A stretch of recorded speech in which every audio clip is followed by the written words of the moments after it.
Ladies and gentlemen, it is I, your web-swinging protector, your steward of Gundor, your genius, billionaire, playboy, basic YouTuber, philanthropist, SuperCliff. Thank you. Please sit down. If you like what you see, /here, hit that like and subscribe button, for every little bit helps in this YouTubing world.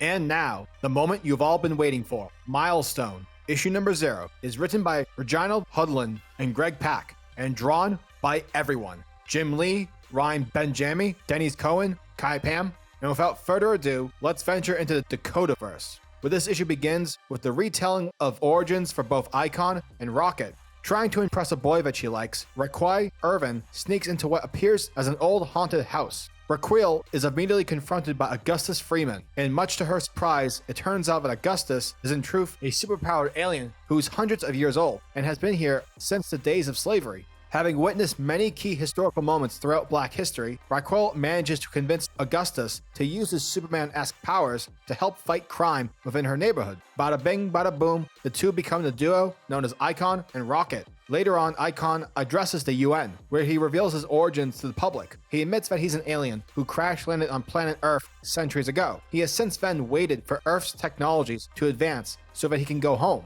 Icon goes on to admit by telling the UN that there are vast amounts of alien intelligent life form out all throughout the universe, as well as here on planet Earth. However, they haven't made contact due to the people of Earth being primitive. But here's the kicker. Icon is not referring to Earth being primitive in regards to their technology. Nope. For you see, Icon is referring to people's morality and how it's backwards. Having traveled throughout the galaxy, Icon has noted from his travels that almost every alien society, whether their forms of government are theocracies, corporatives, or dictatorships, have shown to strive and inspire greatness due to being motivated by love, a sense of unity. Icon knows that the term love is a word which makes people scoff, which is 100% true. The whole I love you song would make my bones cringe whenever I would hear it as a kid. Ugh, get out of here. No touch.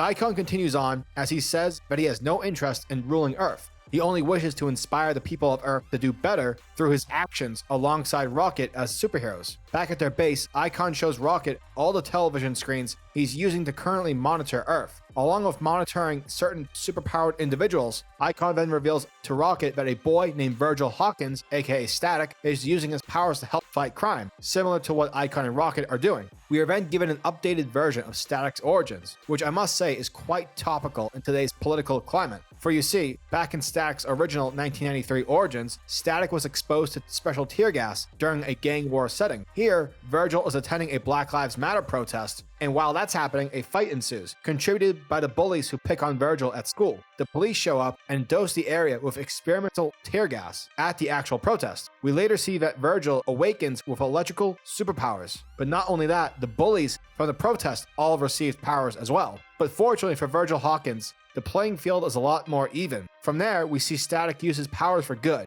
all in an effort to help look out for the good kids that no one would seem to look out for. Now, in addition to reviving heroes such as Static, Icon, and Rocket, we also get some new characters from Milestone, such as a metal-looking Jeepers Creepers character who seems to have an in for couples that are interracially dating.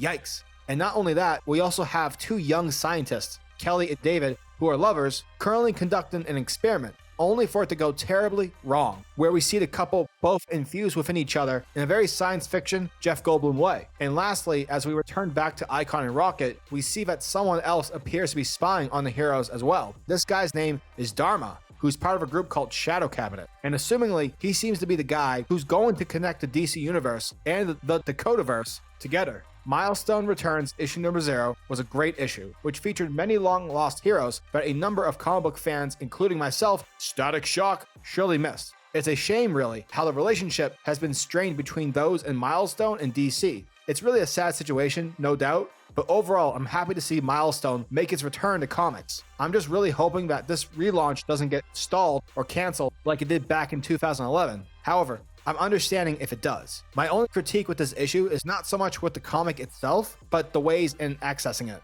Apparently during the DC fandom event on Saturday, they showcased Milestone with a free link to read the comic for one day. The whole way in access said link was absolutely terrible. It was a really messy system, and they should have definitely done a better job. I mean, they're DC Comics. They're like the first, second best publisher in the business. Like, come on, act like it. And also, why didn't they just let it be a free download on the DC website or Comixology? I don't get it. I mean, you would think DC would want their readers to get hyped for this new relaunch. Fuck it. Milestone Returns issue number 0 gets an 8.5 out of 10. Giggity goo.